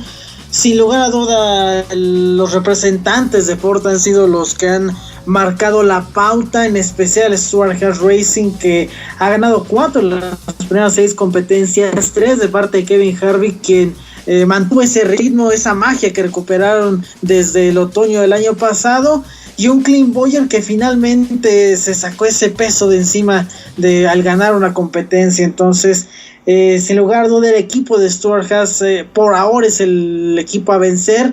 Ya veremos qué pasa con Kurt Busch, que ha corrido muy bien, mucho mejor en comparación del año pasado, y Aric Almirola, que ahí va aprendiendo la dinámica del equipo y que seguramente será contendiente a varias competencias, sobre todo en la parte del verano de la temporada. Y también obviamente el equipo Penske, que Joey Logano ha mejorado bastante, no ha ganado, pero ha estado consistente entre los 5 primeros, 6 primeros. Brad Keselowski ha estado ahí, Ryan Blaney cumpliendo con las expectativas. Entonces el dominio de Ford ha sido bastante notorio en estas primeras carreras. Bueno, ¿y qué está pasando justamente con los usuarios de Chevrolet que no los tenemos en la punta del campeonato, al menos en las primeras posiciones? Sí, obviamente varios han comentado que estas restricciones en las pruebas, en los test, ya sea de temporada baja, en invierno o entre competencias, que antes había muchas pruebas a media semana, eso les ha perjudicado mucho a los usuarios de Chevrolet. Por ahí Chip Ganassi y en específico Kyle Larson han tratado de estar a la altura. Además de que ha habido situaciones, sobre todo en el equipo de Hendrick, muchos accidentes, un inicio bastante complejo para Jimmy Johnson, Chase Elliott, que también ha tenido 2 abandonos hasta el momento, Alex Bowman, que pruebas y traje en este nuevo modelo Camaro que adoptó la marca estadounidense para este año, pero bueno, ya hemos visto, y sobre todo en la historia reciente, como alguna acá ha estado con inferioridad en el principio de año, pero suele tomar ritmo a la mitad de la temporada o justo a tiempo rumbo a los playoffs. También agregar lo de Toyota, que por lo menos han estado mejor que el año pasado, no en cuanto al desempeño de Martin Truex, que después del increíble dominio que tuvo en el final de la carrera de Fontana, pues demostró que no ha bajado la performance. En el caso del equipo de Joe Gibbs, por lo menos la mayoría de los autos han estado competitivos, mucho mejor que en las primeras competencias del año pasado. Entonces seguramente también estarán mucho en la pelea y van a primera parte del año. Hay que ver solamente la tabla de puntuación. Kyle Busch es quien más puntos ha sumado, entonces Toyota está ahí, falta que lleguen más victorias, pero sin lugar a dudas será competitivo por lo menos en la primera mitad de la temporada. Bueno, ¿y qué podemos esperar para este fin de semana, Eduardo, en Texas? Te lo pregunto en función de que Goodyear va a estar llevando un nuevo compuesto de neumáticos para el lado izquierdo, ¿sí? Con la idea de poner un poco más de desgaste en un óvalo que tiene un muy buen pavimento, ¿no? Si no recuerdo mal, creo que fue reasfaltado el año pasado. Sí, exactamente, y esa es una de las situaciones que hay que ver qué tan desarrollado, qué tanto grip o cuánto perjudicaría una potencial falta de grip en este circuito. Y también hay que recordar que Kevin Harvick ganó en la más reciente visita a principios de noviembre, entonces sería interesante ver si Harvick puede retomar o continuar con este dominio. Y también obviamente qué va a pasar con los pilotos de Joe Gibbs Racing que han estado ahí. Seguramente ellos estarán de favoritos para esta competencia. Obviamente no hay que descartar a un Larson que ha corrido también bien, tratando de rescatar un poco los resultados de la marca de Chevrolet, pero sí un fin de semana que torna bastante interesante. Recordad que también corre la serie Xfinity, veremos qué tanto influyen las condiciones de pista.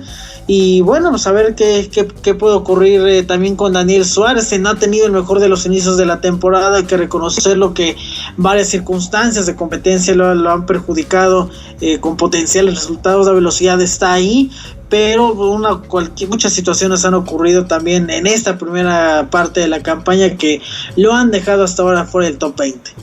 Eduardo, nos separamos un poquito, si querés, ahora del mundo del NASCAR, porque como vos bien lo dijiste hace un instante, también estamos ya cerca de lo que es la segunda fecha de la IndyCar, y ya nos encontramos con el primer óvalo de la temporada en Phoenix, Arizona. Contame qué crees que nos puede deparar esta primera experiencia de los nuevos AeroKit en un óvalo como el de Phoenix, porque además tenemos dos puntos fundamentales, ¿no? Una carga aerodinámica que es mucho menor y un neumático de Firestone que se degrada más en comparación con lo que era antes. Sí, exactamente, tan incierto como fue San Petersburgo la primera carrera, es más o menos lo que podría ocurrir este sábado por la noche. Es una fecha bastante crítica, bastante crucial en función del futuro de esta competencia. Este es el tercer y último año del contrato que actualmente tiene la categoría con este óvalo.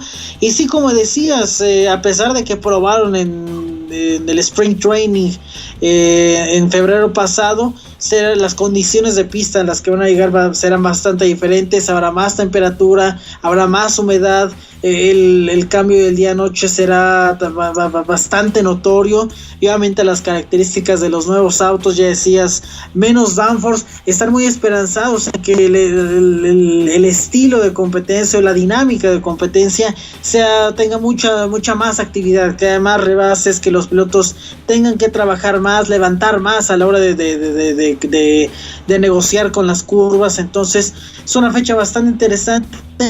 Favoritos, bueno, obviamente, como dice, principio de año será pues bastante abierto. Ya vimos lo que pasó en la primera carrera. Pocos esperaban que los novatos se lucieran desde los entrenamientos. Pocos esperaban que Robert Wickens lograra la pole position y que dominara la mayor parte de la competencia. Entonces veremos, será básicamente el que pueda descifrar las características de la pista lo más rápido posible, sobre todo en la práctica nocturna, pues será el que tenga más ventaja para esta competencia. Bueno, Dardo, nosotros los argentinos en estos días tuvimos la buena noticia de que Juncos va a tener un programa extendido de 6 fechas para René Binder, más allá de estas citas que ya estaban confirmadas para Kyle Kaiser, pero bueno, ahora el austríaco suma una fecha más en Detroit, así que será un año bastante intenso para el equipo. Exactamente, y eso es totalmente positivo para el equipo de Ricardo Juncos. Observamos todos que el fin de semana en St. Petersburg fue bastante desafiante, porque obviamente era la primera vez que el equipo participaba en una competencia no oval, obviamente, y también Binder tenía solamente una práctica de experiencia, había probado solamente en una ocasión antes de la competencia inaugural de la temporada. Ahora van a correr con Kyle Kaiser en este fin de semana en preparación para las 500 millas de Indianápolis. Kaiser ganó una carrera de Indy Lights hace un par de años con el mismo equipo de Ricardo. Entonces obviamente todo va a estar sumando para este fin de semana y para la temporada. Es muy buena noticia, sobre todo para Binder, que a pesar de que ahí trataba de mantener el ritmo durante el fin de semana en el circuito callejero de Florida, obviamente le costó bastante esta adaptación, y obviamente hay que sumarle eso a que el equipo todavía no tenía tanta experiencia como otros equipos que obviamente participan de tiempo completo. Entonces todo esto suma de manera positiva, más competencias y más experiencia que va acumulando de manera gradual el equipo de Ricardo Juncos, y pues veremos cuál es el desempeño, cuál es la performance de Kyle Kaiser, que a pesar de que no corrió muchos óvalos en Indy Lights, obviamente esta experiencia y el test que tuvo en el mes de febrero servirán para este fin de semana. Bueno, ahí justamente adelantado parte de la pregunta que te iba a hacer, ¿no? Porque justamente el equipo de Ricardo Juncos ya venía un poco de concebir esta experiencia de competir en óvalos con la Indy 500 el año pasado, y ahora, bueno, tienen esta nueva experiencia en el óvalo de Phoenix junto a Kyle Kaiser. Sí, exactamente. Recordar que Kaiser es uno de esos pilotos que pues demuestran mucho la efectividad del programa del Road to Indy. 3 años en Indy Lights, los 3 con el equipo de Ricardo, pero y fue de menos a más, al grado de que el año pasado en su tercera campaña fue campeón de la categoría. Entonces, bueno, ya decíamos lo de la cuestión de los óvalos. Después de participar en un día completo de entrenamientos en este óvalo, obviamente descifrando cuáles eran las características del auto, si funcionaba el auto, y obviamente los factores como las características de los neumáticos, el viento, el polvo, la suciedad en la pista, obviamente correr en simulación de clasificación, simulación de carrera, y también va a servir para este fin de semana, y obviamente lo que se obtenga para este fin de semana servirá para las próximas carreras. Recordar, Kaiser correrá en Long Beach la próxima semana y será parte de la lista de inscritos para las 500 millas de Indy. Bueno, y hablando, Eduardo, justamente de las próximas carreras, después de este fin de semana casi no va a haber descanso para la IndyCar, porque ya después se viene otro callejero como Long Beach.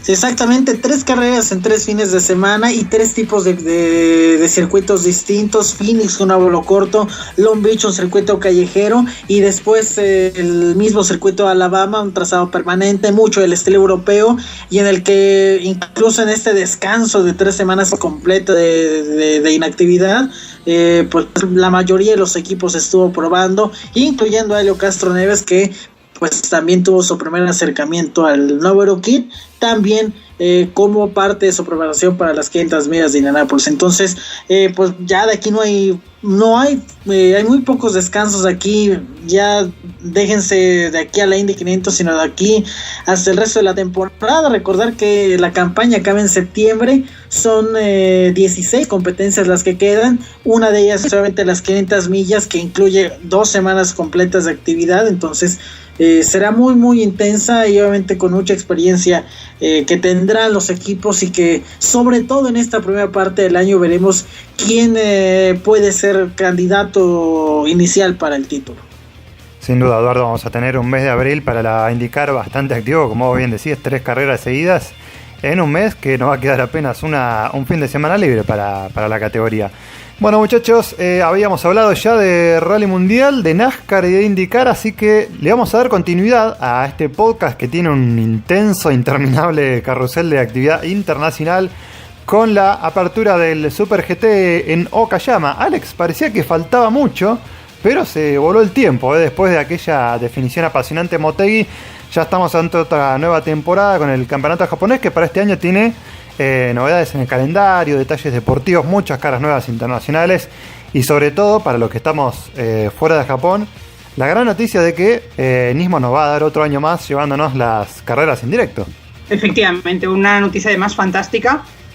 Conozco bien a su principal comentarista, que es un buen amigo, que es Sam, y la verdad es que hace un trabajo impecable y consigue una cosa que parece contradictoria, y es que a pesar de dar el programa a Nismo, hablan con mucha neutralidad, con mucha objetividad, de todo el campeonato. No se les notan los colores, por decirlo de alguna manera. Sí hay alguna bromita más de los pilotos de Nissan porque los conocen mejor y han tratado con ellos y tal.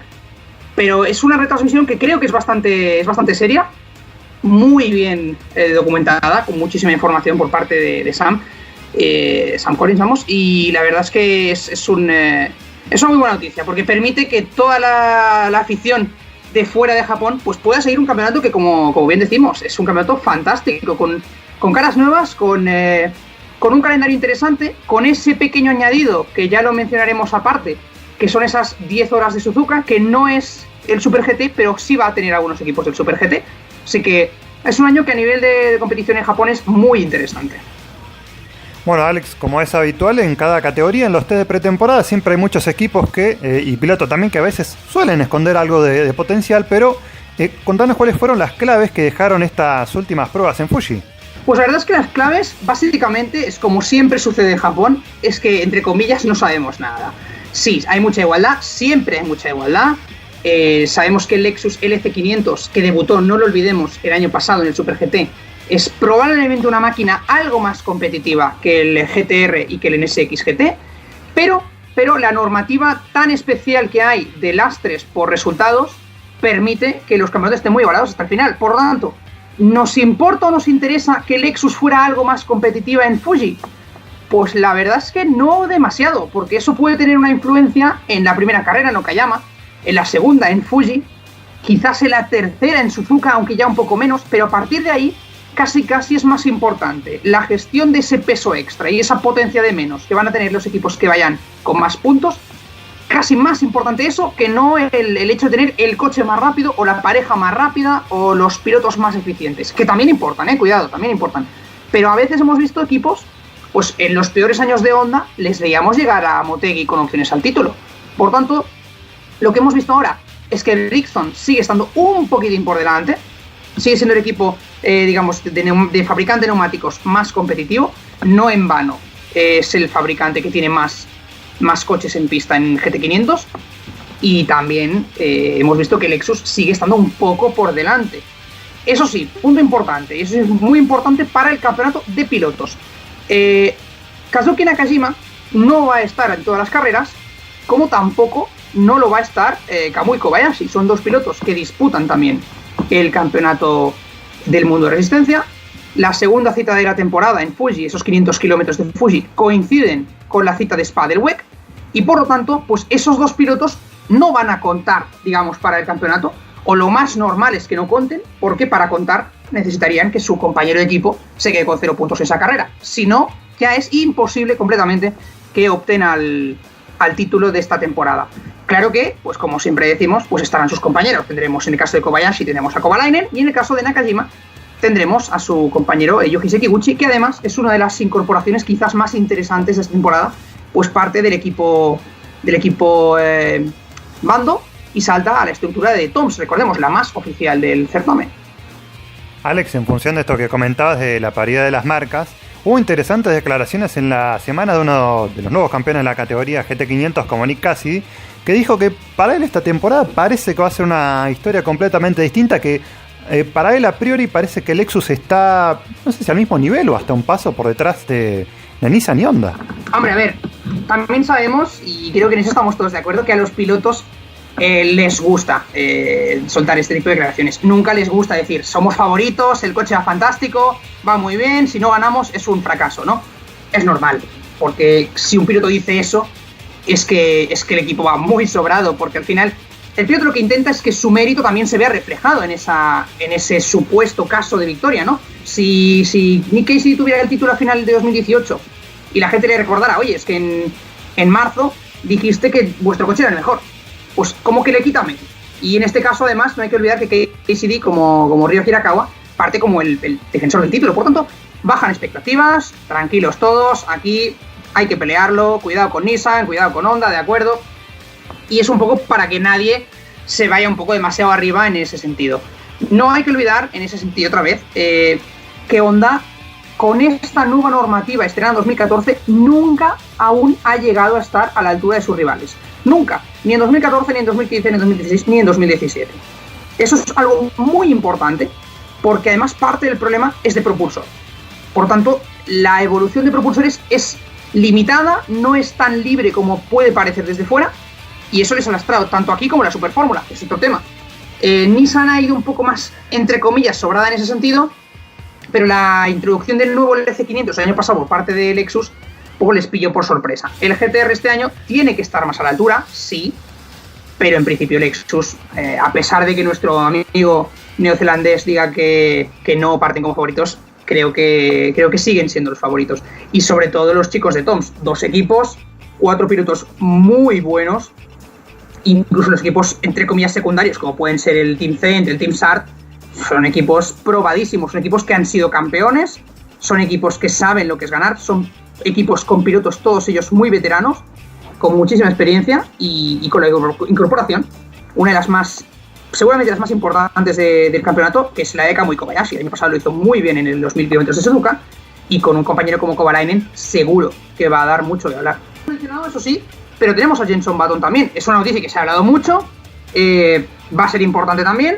va a tener, ya que mencionamos lo de Nissan, va a estar este año con su propio canal, con JV TV en YouTube, va a tener los comentarios de Toby Moody, que también van a ser unos comentarios que van a estar de lujo, y unos comentarios a los que les tengo muchas ganas, tengo mucha curiosidad por ver qué tal sale este proyecto de Jenson Button, en el que nos dará, bueno, pues otra forma de seguir esta categoría del Super GT. Sepáis, por cierto, que van a tener, si no voy mal fijado, van a tener una cámara on board de, digamos, la totalidad de la carrera con Jenson Button, cosa que, bueno, para los seguidores de Jenson Button estará muy bien, para los que no lo sean tanto, pues seguirá siendo una cosa muy interesante. No, sin duda, además para una transmisión que justamente, al menos de la señal que levanta el mismo, es justamente el punto que le faltaba, no tener más cámaras a bordo, así que sin duda va a ser un gran condimento. Hablando justamente de nombres como Jenson Button y otros pilotos que vos bien mencionaste que se van a sumar en esta temporada de la clase GT500, como Kamui Kobayashi y también Felix Rosenqvist, ¿qué podemos esperar de ellos en función de que 2 talentos internacionales como Nick Cassidy y Heikki Kovalainen en poco tiempo sumados a la categoría tuvieron muy buenos resultados? Pues lo que hay que esperar es un poco más de lo mismo. Cassidy ha tardado 3 años en ser campeón, 2 años, disculpen, en ser campeón. Eso es muy buena señal para lo que es su talento, evidentemente, pero demuestra que un piloto, precisamente con ese talento, es capaz de adaptarse a una categoría con mucha velocidad. Felix Rosenqvist fue, para mí, la gran sorpresa de la temporada 2017 de Super Fórmula, más incluso que Pierre Gasly. Nadie esperaba que tuviera una temporada tan brillante, y si no llegamos a tener ese tifón en la última cita de temporada, quién sabe si podría haber sido campeón en su primer intento. Las opciones las tenía, matemáticamente no estaba solo con opciones, era realmente capaz, estaba a pocos puntos de los líderes. Este año no puede hacer Super Fórmula por sus acuerdos con Fórmula E, porque las fechas se solapan y no le permite eso estar en la Super Fórmula. El intercambio que le ha dado el Team Le Mans es precisamente estar en el Super GT. Para mí, un piloto como Rosenqvist, que es capaz prácticamente de adaptarse a cualquier coche, cualquier monoplaza, cualquier máquina a la que se sube, me extrañaría mucho que no sea capaz de ir muy bien en esta categoría. Cuenta además con la ventaja de compartir coche con Kazuya Oshima, que es el piloto con quien compartió equipo el año pasado en la Super Fórmula. Hay buena relación, se conocen, saben cómo trabajan, saben qué preferencias tiene cada uno a nivel técnico, a nivel de reglajes, y por lo tanto eso le facilitará una adaptación que le podría haber sido complicada. Los circuitos los conoce, en fin, una larga serie de etcéteras que le sitúa en una posición en la que lo normal es que tenga una buena actuación. También deberá tener la Kobayashi, que conoce también los circuitos ya de unos cuantos años en la Super Fórmula y tiene un buen compañero como Kovalainen. Y luego tenemos pues un poco a los de siempre, ¿no? Jan Mardenborough con un año más de experiencia en los GT500 con el Team Impul. Tenemos a Quintarelli, que sigue formando ese super Dream Team de Nismo con el 23, con Tsuyo Matsuda. Tenemos a Oliveira, que aún aguanta con ese coche del Condor Racing. Y tenemos, no lo olvidemos, también a un Bertrand Baguet, que a menudo es un poco el gran olvidado de ese contingente occidental en Japón, pero que el año pasado se hizo con los 1000 kilómetros de Suzuka, lo cual es un hito fantástico para su carrera. Así que emoción tenemos, vamos. Yo creo que lo tenemos por todas partes. Tenemos además, como siempre, los 4 fabricantes de neumáticos en el GT500, que eso siempre le añade un punto de picante, porque en una carrera determinada puede ir bien un fabricante y otro no, y eso cambia por completo la cara del campeonato, y por donde tenemos yo creo un año de los más interesantes que hemos tenido en el Super GT probablemente en la década. Bueno, Alex, ¿y qué podemos esperar de la clase GT300? Sí, el año pasado la verdad que fue una lucha atrapante, pareja hasta la penúltima fecha, por esta cuestión que vos bien hablabas del lastre. ¿Qué nos puede para esta temporada? ¿Seguirá la racha del Custom Racing? Es difícil, es muy complicado por la naturaleza de esta categoría de GT300, que el Good Smile Racing, recordemos un equipo que también gestiona Ukio Katayama, es muy difícil que consigan repetir triunfo. Es muy raro en el GT300 que una estructura consiga 2 títulos seguidos. Dicho esto, el AMG GT3 funciona muy bien. Taniguchi y Kataoka son unos grandes pilotos, llevan muchos años trabajando juntos, se conocen bien y por tanto son clarísimamente favoritos. Aunque seguimos teniendo esos mother chassis, esos chasis estándar. Recordemos que siguen un poco la normativa parecida al GT500, un chasis común, un motor común y una aerodinámica específica a cada uno de los equipos. Por tanto tenemos pues, un Lotus Evora con su propia aerodinámica, un Toyota 86 del Team Mac con su propia aerodinámica, el Upgarage de Toyota también con su propia aerodinámica y quizás el equipo más interesante de esos mother chassis, que es el equipo de Tsuchiya con Takamitsu Matsui y Shotsugoi. Un piloto Shotsugoi muy interesante, muy competitivo, un piloto que este año debería llevarse el título de Fórmula 3 japonesa por demolición, porque le va tocando, porque el equipo es bueno y porque él está muy en forma.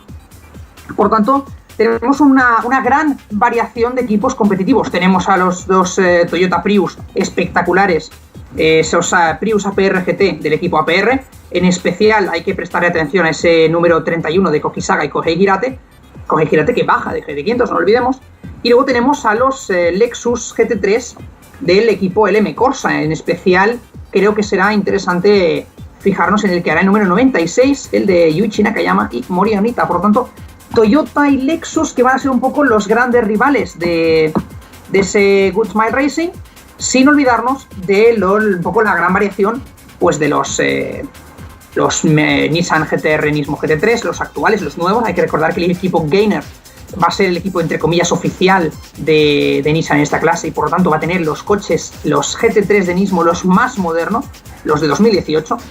Por lo tanto son 2 coches que a priori deberían poder tener algo que decir en esta categoría.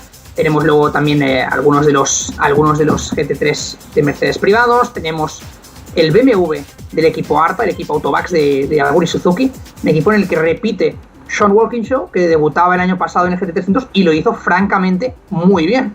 Y luego pues tenemos ya un poco la gran variación de equipos pequeños. Tenemos los Lamborghini del J-Log, que tenemos también a ese coche, ese Bentley del L-Cars con Yuji, de nada más y nada menos al volante. Tenemos también al Honda NSX GT3 que debutará esta temporada 2018 con el equipo del Car Guy, además del Drago Corse. Y tenemos también, quizás como dando esa nota extraña de color, ese Subaru BRZ que no debería ser un candidato al título, pero que ha habido años que nos ha dado mucha sorpresa. Hay que recordar que de hecho ese BRZ del R&D Sport es el equipo que tiene el récord de poles en una misma temporada. Por lo tanto, es un coche que si funciona este año, si consiguen encontrar lo que necesitan para estar delante, pueden ser unos candidatos muy fuertes. Como detalle un poco curioso, mencionar que aunque llevan neumáticos Dunlop, no llevan los mismos neumáticos que el número 11 de Gainer o el 21 del Team Hito Tsuyama con un R8 LMS. Estos equipos llevan los neumáticos Dunlop especiales para GT300, mientras que el Subaru BRZ del R&D Sport lleva los mismos neumáticos que utiliza el equipo de Nakajima Racing en GT500. Por tanto, es un caso curioso con un GT300 con neumáticos de GT500, caso inusual, pero que a ellos, especialmente cuando los Dunlop han ido bien, les ha funcionado muy bien. En definitiva, GT300, muy difícil predecir nada, muy complicado, eso sí, con la igualdad que yo creo que hemos aprendido a esperar un poco todos de esta categoría. Alex, lo último que te quería consultar es, para esta temporada, así en pocas palabras, en un breve resumen, ¿qué cambios tenemos a nivel deportivo? Tengo entendido que una de las modificaciones es esto de ya no poder realizar esos calentamientos bruscos de neumáticos en las largadas o los lanzamientos. Sí, correcto, hay este cambio un poco para evitar que haya... Bueno, para evitar que haya salidas de pista, un poco por seguridad, salidas de pista en vueltas de formación, para que luego en carrera, en la vuelta de retorno, tras paradas en boxes, sea un poco más seguro, que no tú te encuentres con un piloto que está delante, te haga algún movimiento un poco poco esperado y haya algún golpe, que lo tuvimos el año pasado. Luego hay un cambio también en el reparto de pesos y reducción de potencia como sanción, como lastre por resultados. Hasta hace 2 años esos lastres se daban solamente en peso. Por lo tanto, lo que se hacía es que si un coche tenía 10 puntos tras una carrera, pues en la siguiente tenía 20 kilos de peso. Esto ya se modificó el año pasado y se limitó el peso en gran medida, sumándole un poco una reducción de potencia con el objetivo de alguna manera eliminar las inercias, porque ya sabemos que 100 kilos, por ejemplo, a finales de año, que podía haber 100 kilos en un coche, pues en un caso de accidente son 100 kilos más de inercia, y eso es bastante peligroso tanto para el piloto que puede embestir a otro como el embestido, ¿no? Porque si se te viene un vehículo encima y tiene 100 kilos más de los que uno se espera, pues puedes encontrarte con un chasis que no esté preparado para aguantar ese golpe con la misma seguridad, con la misma solidez que en su versión, digamos, sin extra de peso, ¿no? Este año se endurece un poco más esa normativa. Va a haber menos peso. Son 50, si no me equivoco, kilos los máximos de peso que se van a dar. Todo lo que pase de esos 50 kilos de peso se va a aplicar en restricciones de carburante, de intake de carburante, de manera que habrá una pequeña, o no tan pequeña, si es el caso de algún coche muy ganador, reducción de potencia. Supongo que esto con un par o 3 de años más se va a convertir casi en la única sanción. Seguramente el lastre de peso nos vamos a olvidar por completo y vamos a acabar teniendo solo sanciones, mejor dicho, más restricciones de potencia según el coche que vaya mejor, ¿no?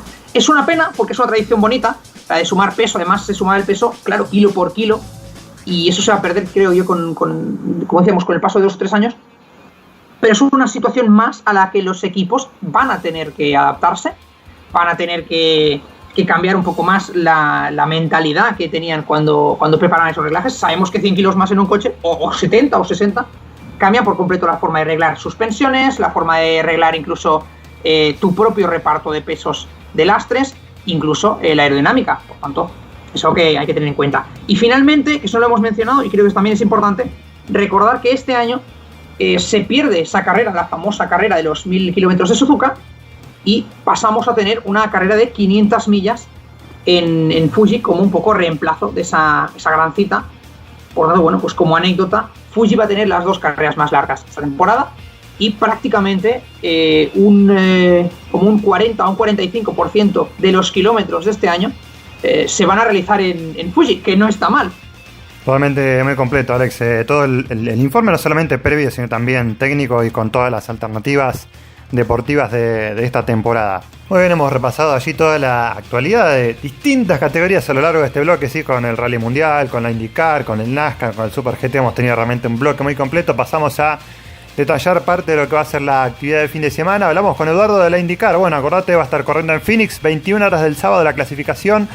Perdón, del día viernes, porque el día sábado es la carrera a las 22:30, 250 vueltas en el óvalo de Arizona. Y lo propio también para el óvalo de NASCAR, con la competencia que va a estar siendo a 334 vueltas en Texas. El día domingo, a partir de las 15 horas, tenemos actividad también de lo que es el Endurance este fin de semana, Blancpain Sprint Series, con la nueva temporada de este campeonato organizado por la ASO. 10:25 del sábado tenemos la primera de las competencias a 1 hora. Y el día domingo la segunda de ellas a partir de las 8:30, las 2 con la misma duración, ¿sí? Ya hablando de lo que es esta categoría. Y lo propio también. En la Blancpain GT este año, recordemos que el torneo Sprint va a estar corriendo Ezequiel Pérez con Punk. Sí, señor. ¿Sí? Con Andrea Caldini del equipo Grasser. Bueno, el otro día charló con Corazón de Fórmula 1, ahí con el señor Magistris, y bueno, comentó sus expectativas para esta temporada con una grilla más reducida, así que esperan tener buenos resultados. Recordemos que te acordás que el año pasado había una carrera clasificatoria y una competencia. Bueno, ahora no, ahora van a ser 2 carreras separadas, ¿sí? Pero se mantiene un poco el mismo formato de que, bueno, obviamente son 2 pilotos, tiene que entrar uno a reemplazar el otro. Por lo general siempre el que clasifica tiene que comenzar la carrera. Y así. Seguimos un poquito en el mundo de Endurance, entre comillas, porque hablamos de Super GT y les recordamos los horarios. El día sábado el Super GT en Japón va a estar clasificando Nakayama a partir de las 2:45, ya el día domingo a las 2:40 es la carrera a 82 vueltas. Y nos pasamos a ver un poquito al mundo de los turismos, porque este fin de semana tenemos muchísimos, ya sean de los turismos clásicos o de los autos, bien dicho, con techo. Tenemos este fin de semana apertura del BTCC en el circuito de Brands Hatch Indy, a partir del día sábado 11:15 la clasificación, y el día domingo las 3 carreras a 24 vueltas a las 7:35, 10:25 y 13:15. Abre también el campeonato de el nuevo WTCR con presencia argentina, señores, Esteban Guerreri con el Munich Motorsport en el circuito callejero de Marrakech, con la primera clasificación que va a tener el día sábado a partir de las 9 horas, nuevo formato, a partir de las 13 se viene la primera de las competencias a 18 vueltas, y el día domingo otro formato, casi una especie de fusión entre lo que era el antiguo WTCC y el TCR. El día domingo vamos a tener del WTCR la clasificación, la segunda en este caso, a partir de las 6:30 de la madrugada, y después las 2 carreras restantes a partir de las 12:45 a 18 vueltas, y a partir de las 14:10 la última, un poquito más larga, a 21 vueltas. Hablamos de que también este fin de semana tenemos categorías de autos con techo. Bueno, el Stock Car va a estar en Brasil, segunda fecha de la temporada para ellos, 11 de la mañana la clasificación el día sábado, y el día domingo las 2 carreras a partir de las 11 de la mañana y la segunda a las 12:05. Nos damos otra vueltita alrededor del mundo, porque tenemos a los Supercars con la tercera fecha de la temporada en el circuito de Tasmania. Esperemos que no sea con otro accidente múltiple como el del año pasado. Sí. Y palo, bueno, esa carrera se recuerda que se suspendió, ¿no? Justamente un poco más por el tiempo límite que tienen las competencias de Supercars, pero realmente fue un golpe muy, muy fuerte con muchos otros involucrados. Así que bueno, esperemos que no se repita. Tiene un nuevo formato de clasificación esta fecha para este año, formato de clasificación eliminatorio.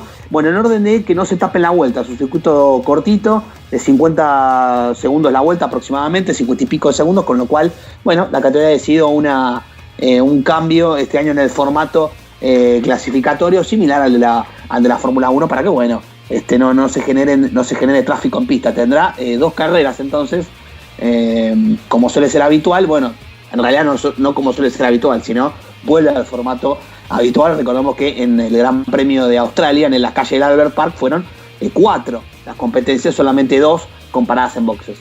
Sí, señor, y pasamos a recordarles los horarios. El día sábado la primera de las competencias a las 3:45 va a ser a 50 vueltas, y la del día domingo un poquito más extensa, 84 vueltas a partir de la 1:05 de la madrugada. Dijo Esteban bien que este fin de semana tenemos la Fórmula 1. Les recordamos que el día sábado va a estar la clasificación a partir de las 12 horas, y el día domingo se pone en marcha la carrera a partir de las 12:10 del mediodía. Va a estar acompañada allí en el circuito de Sakir por la Fórmula 2. Tiene 2 carreras el fin de semana, 7:10 del sábado la primera, el día domingo a las 8:15 la segunda de ellas. Y completamos lo que es el resto del panorama del fin de semana. Tenemos Rally Mundial en Córcega de Cordote, Rally Argentino en Tafí del Valle.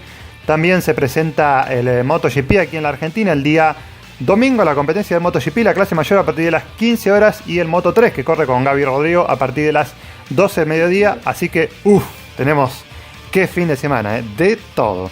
Y tenemos este fin de semana Super TC2000 en Rosario, y tenemos también la presencia de zonales que no vale la pena mencionar. El Super TC2000 estará con la Fórmula Renault 2.0 en Rosario, en el circuito corto, ¿sí? No en la extensión que había inaugurado el Turismo Nacional en la temporada 2017. Muy bien, muchachos, llegamos a la recta final de este programa, el número 8 de Motorbox Radio Podcast YouTube. Comenzamos a despedirnos. Señor García, un abrazo, nos reencontramos en 7 días. Mucha suerte en Termas de Riondo, esperemos tener un gran fin de semana con el MotoGP. Pero sin duda, un abrazo, Leandro. Bueno, nos encontraremos ya la semana que viene con todo lo que haya pasado en Termas de Río Hondo, y bueno, ojalá no haya ningún problema el fin de semana, y por supuesto estaremos con las notas y demás, la cobertura en nuestro Twitter, @motor_box. Nos pueden leer por ahora en www.motorbox7.wordpress.com, y nos pueden seguir en Facebook Motorbox ARG, y en nuestro canal de YouTube en Motorbox Radio, que tenemos un material que usted ha producido excelentemente sobre José María López y Fernando Alonso con lo que ha provisto Toyota, así que Pablo, un placer haberte tenido de nuevo en este podcast, así que bueno, te damos las gracias y bueno, esperamos tenerte pronto nuevamente por acá. Ojalá tengamos un gran fin de semana con el MotoGP acá en Argentina. Nada, nos escuchamos pronto. Muchas gracias a vosotros por acogerme un día más y que vaya muy bien, Esteban, por el circuito de Termas y estaremos pendientes de todo lo que nos reportes desde allí. Un saludo. Alex, nos estamos viendo, sí, desde nuestra parte te damos muchísimas gracias por haberte sumado a este espacio de Motorbox con toda la actualidad del Super GT en este caso, así que de nuestra parte esperamos tenerte nuevamente pronto, te mandamos un fuerte abrazo y bueno, la invitación está hecha. Un abrazo a todos, chicos, un placer estar aquí y esperemos poder también hablar pronto de lo que suceda en Okayama y en otras citas, que seguro va a ser muy interesante, así que mi recomendación para todos los oyentes es que no se lo pierdan, porque el Super GT siempre es muy espectacular, es muy visual, es muy plástico, y si tenemos tanta igualdad como parece, creo que estamos ante una temporada para recordar.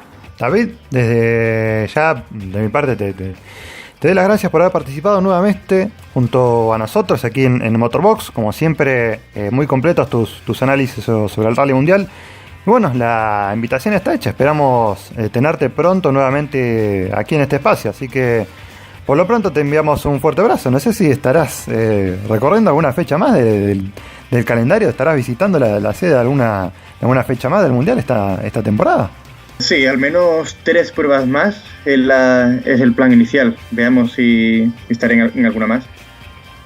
Pero claro, sí, mínimo 3 o 4 pruebas del Mundial sí que os puedo garantizar que estaré allí. Y bueno, lo que puedo decir, que muchas gracias por contar conmigo y yo encantado, que nada, todas las veces que queráis contar conmigo, que yo estaré encantado de contaros las batallitas que se cuecen por ahí.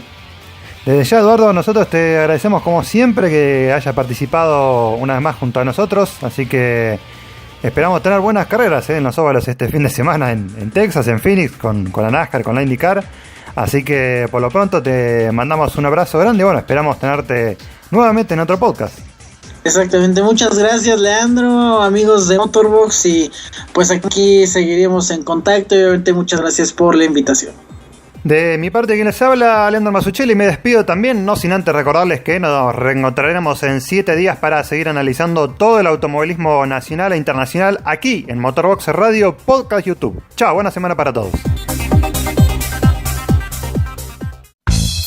Nos podés leer en www.motorbox7.wordpress.com. Seguinos en nuestras redes sociales, a través de Twitter, @motor_box, en Facebook, MotorboxARG. Y no olvides suscribirte a nuestro canal de YouTube, Motorbox Radio.